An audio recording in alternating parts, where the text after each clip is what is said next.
Connecticut's landscape hides stories far older than its towns and roads. Beneath forests, rivers, and quiet hills lie stone alignments, sacred rocks, forgotten trails, and unexplained ruins that hint at ancient knowledge and lost ways of living. These mysteries don't shout, they wait, subtle and unresolved, woven into the land itself.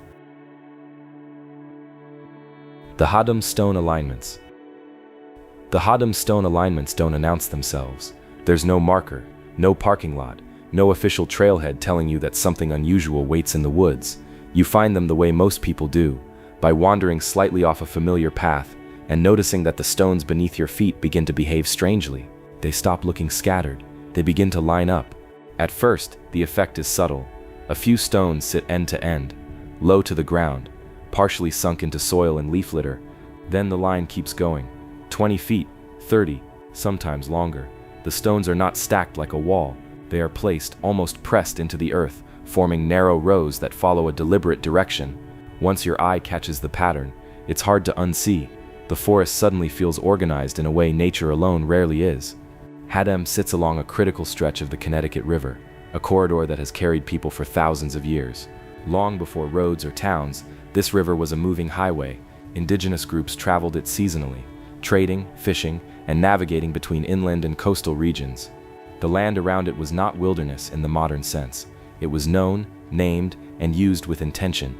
That context matters when you're standing among stones that seem placed rather than dropped. The alignments themselves vary. Some run straight as an arrow, others curve gently, following the slope of the land. A few intersect at angles that feel planned rather than accidental. What's striking is what they don't do. They don't enclose fields. They don't follow old property lines. They don't connect to colonial foundations or roads. In several cases, the rows cut directly across terrain that would have made farming inefficient and unnecessary. This is one of the main reasons traditional explanations struggle to stick. Colonial stone walls are common across New England, but they have a logic to them. They zigzag to accommodate cleared land, stack higher to contain livestock, and almost always tie into a broader agricultural layout. The Haddam stones ignore that logic. They stay low, they remain narrow, they often end abruptly without tying into anything useful. In places where old maps show dense forest and little farming activity, the stones are still there. Local historians have long debated whether these alignments could be remnants of early settler activity that simply doesn't fit the standard pattern. Some suggest boundary markers or early surveying attempts. Others argue they were built as crude road guides or drainage features. The problem is consistency. You would expect variation if these were improvised colonial constructions. Instead, the stones repeat similar forms across different parts of the landscape. Another layer of the mystery comes from orientation. A handful of the alignments appear to point toward notable solar positions. Standing at certain points, researchers have noted that lines seem to track sunrise or sunset during solstices or equinoxes. This idea is controversial, and rightly so. It's easy to impose meaning on lines once you start looking for it. Still, when multiple alignments across a region suggest similar orientations, coincidence becomes harder to rely on as the only answer. Comparable stone features across New England have been linked, cautiously, to indigenous ceremonial landscapes. In some cases, stone rows marked seasonal movements or significant natural events. Unlike large mounds or villages, these features didn't require massive labor or permanent settlement. They were subtle, durable, and deeply tied to place. Oral traditions in the region speak of landscape markers used for navigation, storytelling, and spiritual instruction. Not every marker needed to be monumental to matter. What complicates things further is how little formal archaeology has been done at Haddam. There have been no large-scale excavations, no definitive dating efforts, no comprehensive mapping project that treats the alignments as a unified site rather than isolated curiosities. Much of what exists comes from local records, private land observations, and small-scale surveys. This absence of study has left a vacuum that speculation naturally fills. Some skeptics argue that we're seeing patterns where none were intended. Glacial activity, they say, can deposit stones in linear arrangements. Freeze-thaw cycles can shift rocks into rows over time. But this explanation struggles when you see stones of similar size deliberately spaced, sometimes with smaller stones wedged beneath larger ones, as if to stabilize them. Natural processes are messy. These lines feel controlled. There's also the question of labor. Even modest stone placement requires effort. Someone had to choose these stones, move them, and place them in relation to one another. If they were colonial farmers, why invest that energy in structures that serve no obvious purpose? If they were indigenous builders, why leave so little oral or material evidence behind? The answer may be that the purpose itself no longer exists in a form we recognize. Walking the alignments today is a quiet experience. The forest absorbs sound, leaves soften your steps, the stones sit cold and unmoving, half swallowed by moss and soil. There's no dramatic reveal, no single vantage point where everything suddenly makes sense. Instead, understanding comes slowly, through repetition. You follow one line, then notice another nearby. You start to feel the landscape as something arranged rather than random. What's especially striking is how these stones interact with movement. They guide you forward, then stop. They suggest direction without destination. In some places, they seem to point toward the river valley, as if acknowledging its presence even when you can't see it through the trees. In others, they turn inward, forming quiet spaces that feel enclosed without being fenced. Today, the Haddam stone alignments remain largely unprotected. Many sit on private land, others lie in forested areas with no official recognition. That makes them vulnerable to erosion, development, and simple neglect. It also keeps them mysterious. Without signs or explanations, visitors must rely on their own observations. That uncertainty is part of the experience, but it also means the story could easily be lost. From a modern perspective, it's tempting to demand clear answers. Who built them? When? Why? The truth is that ancient landscapes don't always offer neat explanations. Some were meant to be understood only by those who lived within them. Once that cultural framework disappears, all that remains are traces. Standing among the Haddam stones today, it's hard to believe they're meaningless. They feel intentional, patient, and oddly restrained. They don't ask for attention, they wait. Whether they mark time, territory, movement, or something symbolic we no longer have words for, they still shape how you move through the land. My own impression is cautious. I don't think these alignments are accidental, and I don't think they fit comfortably into a colonial explanation. At the same time, assigning them a single ancient purpose feels premature.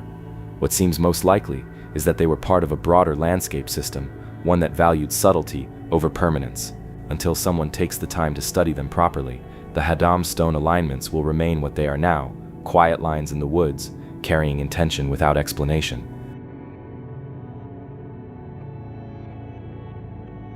The Barkhamsted Lighthouse Ruins. The Barkhamsted Lighthouse ruins rise out of the woods like a mistake that never corrected itself. Deep in the Tunxus State Forest, far from any coastline or navigable harbor, a stone tower stands where no lighthouse should logically exist. The first time you see it, the reaction is almost automatic. You stop walking, you look around, you check the map again, just to be sure you didn't misunderstand where you are. This is inland Connecticut, surrounded by dense forest, uneven ground, and quiet streams. There is no ocean, no shipping channel, no reason, at least on the surface, for a lighthouse to be here. The structure itself is unmistakable. A tall cylindrical stone tower with a narrow interior, small window openings, and a presence that feels intentional. It's not a random pile of rocks or a collapsed foundation. It looks built to stand upright, to be seen, and to last. That's where the mystery begins. Official records tell a partial story. The tower is often described as a remnant of an old tannery operation from the 1800s, supposedly used as a chimney or ventilation shaft. On paper, this explanation sounds reasonable. Barkhamsted did have industrial activity during that period, and tanneries required large furnaces and ventilation. But once you stand next to the tower, the explanation starts to feel thin. The structure is unusually tall for a chimney, especially given its location. It stands alone, separated from clear evidence of an attached industrial complex. There are no obvious foundations for adjoining buildings, no clear debris field that suggests a large tannery once operated here. Chimneys are usually part of something. This one feels solitary, almost ceremonial. Local legend fills in the gaps where documentation fails. For generations, people have referred to it as a lighthouse, not because it guided ships, but because of how it behaves in the landscape. The tower sits near water, at a bend where light would reflect across the river valley. Some stories claim it once held a lantern or fire at the top, visible through the trees at night. Others suggest it acted as a signal tower, guiding travelers through the wilderness rather than sailors through water. Long before colonial industry arrived, this area was not empty. Indigenous peoples moved through these forests, using rivers as travel routes and landmarks. High points near water were often used for signaling, gathering, or marking territory. A tall stone structure in this location would have been visible from multiple directions, especially in seasons when foliage thinned. That raises an uncomfortable question. Was this tower built on top of something older? There is no definitive evidence that the structure predates colonial settlement, but there are hints that complicate the story. The stonework at the base differs slightly from what you'd expect from purely industrial construction. Some stones are carefully shaped and fitted in a way that suggests more than quick utility. The lower courses appear more deliberate, while upper sections show signs of later repair or modification. This layering effect has led some researchers to wonder if the tower was repurposed. Colonial builders often reused existing stone features, especially if they were already stable and well placed. A pre-existing tower, marker, or ceremonial structure could have been adapted into a chimney or industrial vent, its original purpose quietly erased. Walking around the ruins today, the silence feels heavy. The forest has reclaimed the site. Moss climbs the stones. Leaves gather inside the hollow interior. When you stand at the base and look up, the opening above frames the sky in a narrow circle, like the eye of something watching back. It doesn't feel accidental. The name Lighthouse persists because no other label quite fits. Chimney doesn't capture the scale or the placement. Ruin feels too vague. Lighthouse suggests intention, guidance, and visibility. Even if no ships ever passed beneath it, the idea of light makes sense here. This was a dark forest. Any elevated flame would have mattered. Some theories propose that the tower marked a route used by early travelers moving between river systems. Before modern roads, inland navigation relied on memory, markers, and known stopping points. A visible stone tower could signal proximity to water, shelter, or a known crossing. In that context, the structure becomes practical without being industrial. Skeptics point out that romanticizing ruins is easy. They argue that without hard archaeological evidence, the simplest explanation remains the most likely: an industrial chimney, poorly documented, later abandoned and misremembered. And they may be right, but simplicity doesn't always account for persistence. People don't usually rename ordinary chimneys and keep telling stories about them for 2 centuries. What's missing most here is serious investigation. Like many strange sites in Connecticut, the Barkhamsted Lighthouse ruins exist in a gray zone. Too unusual to ignore, too inconvenient to study. No major excavation has been conducted. No material analysis has definitively dated different sections of the stonework. Without that, the site remains suspended between history and legend. Standing there today, you feel that suspension. The ruins don't push a narrative. They don't explain themselves. They simply exist, slightly out of place, slightly too intentional. You can walk around them in 10 minutes. But the questions linger much longer. There's also the emotional response to consider. Many visitors report a sense of isolation that feels sharper near the tower than elsewhere in the forest. It's not fear exactly, more like awareness. The sense that this spot mattered once, even if no one remembers why. Whether that feeling comes from imagination or intuition is hard to say, but it's remarkably consistent. In present-day terms, the site is fragile. Foot traffic has increased as curiosity grows. Stones loosen, paths widen. Without preservation, the structure could degrade beyond recognition in a few decades. That would erase not just the tower, but the questions it holds. My own view falls somewhere in the middle. I don't think the Barkhamsted Lighthouse ruins are proof of some lost ancient civilization, but I also don't believe they're just a forgotten chimney. The truth is likely layered, much like the stones themselves. A site reused, reinterpreted, and eventually misunderstood as its original context faded. What remains undeniable is that the tower doesn't belong here in the way most structures do. It interrupts the landscape, it draws the eye, it invites speculation without offering closure. In that sense, the Barkhamsted Lighthouse ruins are doing exactly what they may have always done, standing tall, being seen, and refusing to explain themselves.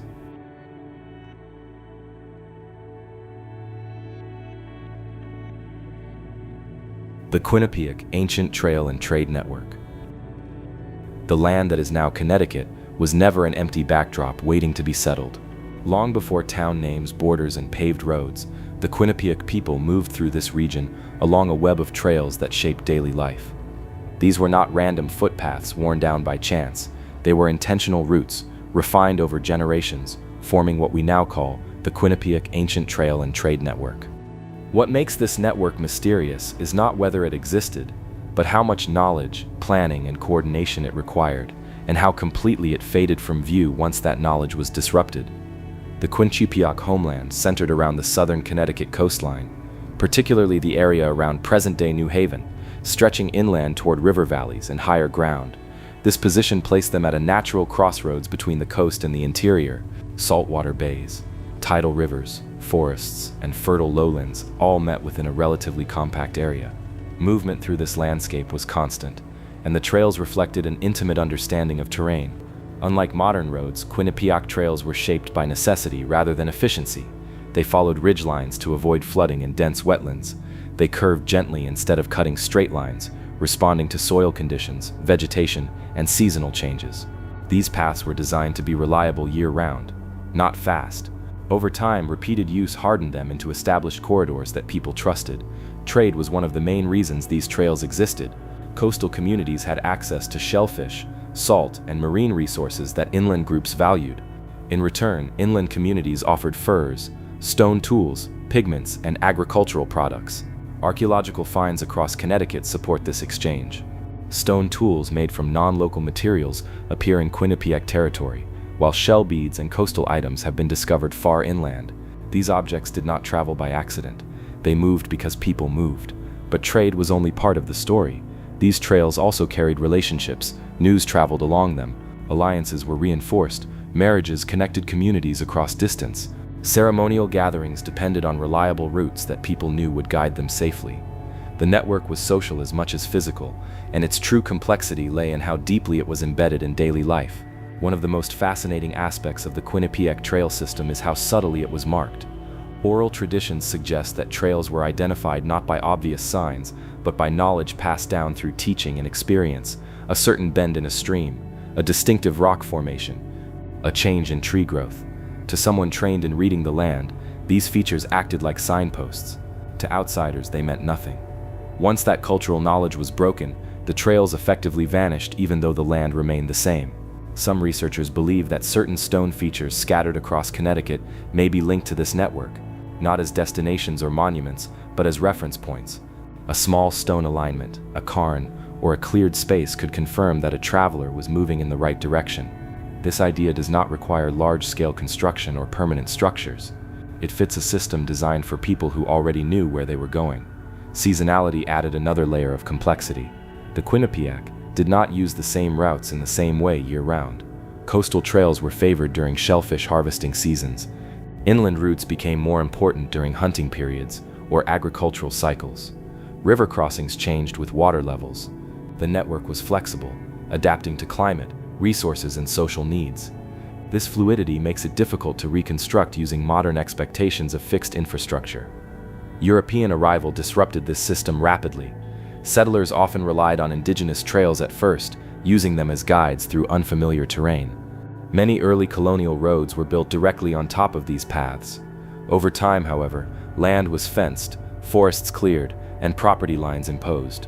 Trails that once connected communities were broken apart or absorbed into new layouts.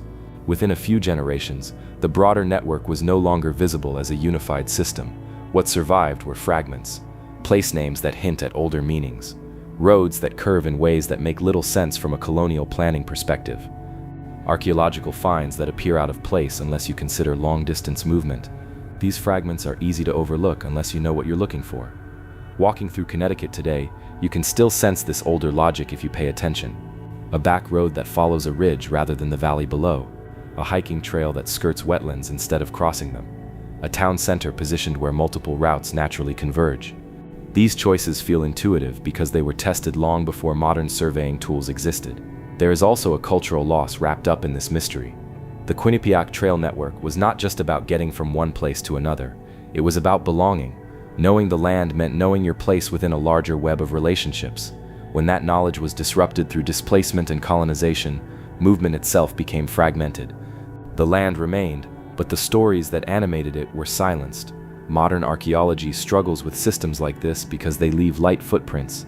There are no massive earthworks or stone cities to excavate. Trails erode. Organic markers decay. What remains is context, pattern, and inference. That makes the Quinnipiac network easy to dismiss and hard to prove in conventional terms. Yet the evidence adds up when viewed as a whole. The distribution of artifacts, the alignment of early roads, the consistency of movement patterns across regions. Together they point to a sophisticated understanding of landscape that rivals any engineered system, even if it didn't rely on permanent structures. In present-day Connecticut, there are few visible reminders of this network. No preserved ancient highways, no official markers acknowledging the paths that once shaped the region. That absence speaks volumes. Movement is one of the easiest things to erase from history, even though it defines how people lived. Standing on a quiet trail or an old road today, it's worth considering that you may be following a path walked by countless others long before you. The ground beneath your feet has memory, even if we no longer recognize it. The Quinnipiac ancient trail and trade network was not lost because it failed. It was lost because the world that understood it was forced to change. My own impression is that this network represents a different kind of achievement, not one measured in stone monuments or permanent structures, but in knowledge, adaptation, and connection. The trails didn't need to last forever to matter. They lasted as long as the culture that understood them, and even now, faintly, they still guide us, shaping how we move through the land without us ever realizing why.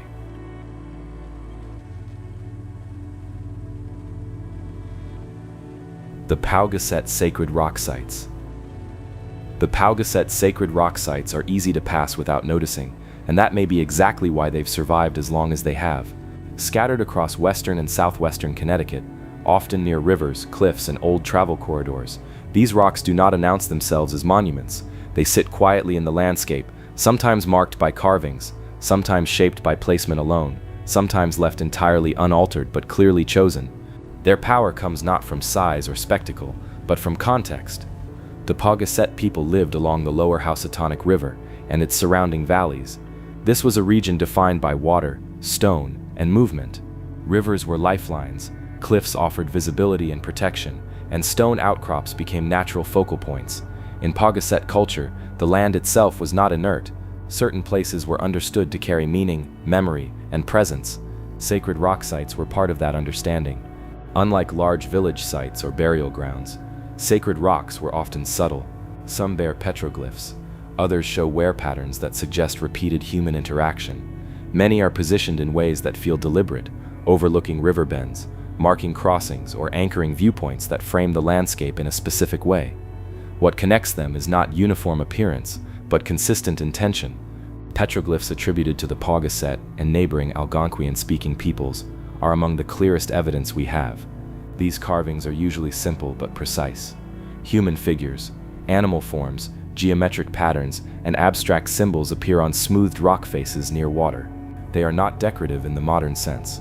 They feel communicative, as if meant to be read rather than admired. Interpretation is difficult, and that difficulty is part of the mystery. Without full access to the cultural framework that produced them, modern observers can only speculate. Some symbols may represent clan identities, others may mark significant events, seasonal gatherings, or spiritual concepts tied to the natural world. What's clear is that these markings were placed with care and purpose.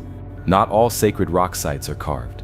Some consist of large boulders positioned in isolation, separated from surrounding stone fields. Others sit at convergence points, where trails meet or rivers narrow. In these cases, meaning may have come from use rather than modification. A rock where decisions were made, a rock where offerings were left, a rock where stories were told and retold until the place itself became part of the story. Water plays a recurring role in these locations. Many sacred rocks sit close to rivers or streams, especially the Housatonic. This is not accidental. Water was central to travel, food, and spiritual belief. It was seen as a boundary between worlds, a carrier of power, and a source of renewal. Rocks near water occupied a liminal space, stable and unmoving beside something constantly in motion. Colonial accounts provide fragmented glimpses into how indigenous sacred sites were perceived by outsiders. Some early settlers described native gatherings at certain rocks or cliffs with suspicion or fear. Others dismissed them as superstition. In many cases, sacred rocks were renamed, repurposed, or deliberately defaced. Once their original meaning was erased, they were easier to claim. One of the tragedies tied to the Paugussett sacred sites is how often they were absorbed into colonial narratives. A rock associated with indigenous ceremony might become Devil's Rock or Council Rock in settler lore. These names preserved a sense of importance while stripping away cultural specificity. Over time, the original context faded, leaving behind mystery instead of meaning. What makes these sites especially difficult to study is their distribution. They are not clustered in one easily defined area. Instead, they appear across the landscape, connected by rivers, trails, and lines of sight. This suggests a network of sacred places rather than a single ceremonial center. Each site mattered on its own, but also as part of a larger spiritual geography. Some researchers believe these rocks functioned as anchors in storytelling. Oral traditions often rely on physical landmarks to ground memory. A story tied to a specific rock is harder to forget. As generations pass, the story and the place reinforce each other. When people are removed from the land, that loop breaks. The rock remains, but the story does not. Visiting these sites today can be unsettling in a quiet way. There is rarely signage explaining what you're looking at. The rocks feel isolated even when near developed areas. You might notice worn surfaces where hands once rested, or carvings softened by centuries of weather. There's a sense of interruption, as if something ongoing was abruptly stopped. Modern development has placed many Paugussett sacred rocks at risk. Construction, quarrying, vandalism, and simple neglect have destroyed or damaged sites that were never formally documented. In some cases, petroglyphs were removed entirely, either for private collections or misguided preservation attempts. Each loss narrows our ability to understand the whole. At the same time, there is growing recognition that these sites deserve respect, even when full interpretation isn't possible. Preservation does not require complete understanding. It requires acknowledgement that meaning existed and may still exist beyond our ability to define it. From a present-day perspective, the Paugussett sacred rock sites challenge modern assumptions about what sacred space looks like. There are no temples, no grand structures, no clear boundaries. Sacredness was woven into the landscape, not separated from it. A rock could be sacred because of where it stood, how it was used, and what it witnessed over time. My own impression, after learning about these sites, is one of restraint. It's tempting to overinterpret, to assign cosmic alignments or lost civilization theories, but the real significance feels quieter and more human. These were places where people paused, where attention shifted, where the everyday world briefly opened into something deeper. The mystery of the Paugussett sacred rocks is not that we can't explain them fully, it's that we're not meant to. Some knowledge was never intended to outlive the culture that carried it. What remains is an invitation to notice, to slow down, and to recognize that the land beneath us has been meaningful to others long before we arrived. Today, when you stand near one of these rocks, there's no dramatic revelation, no sudden clarity, just a feeling that this spot mattered, and that it mattered repeatedly over a long time. In a world that often measures history by permanence and scale, the Paugussett sacred rock sites remind us that meaning does not need to be large to be lasting.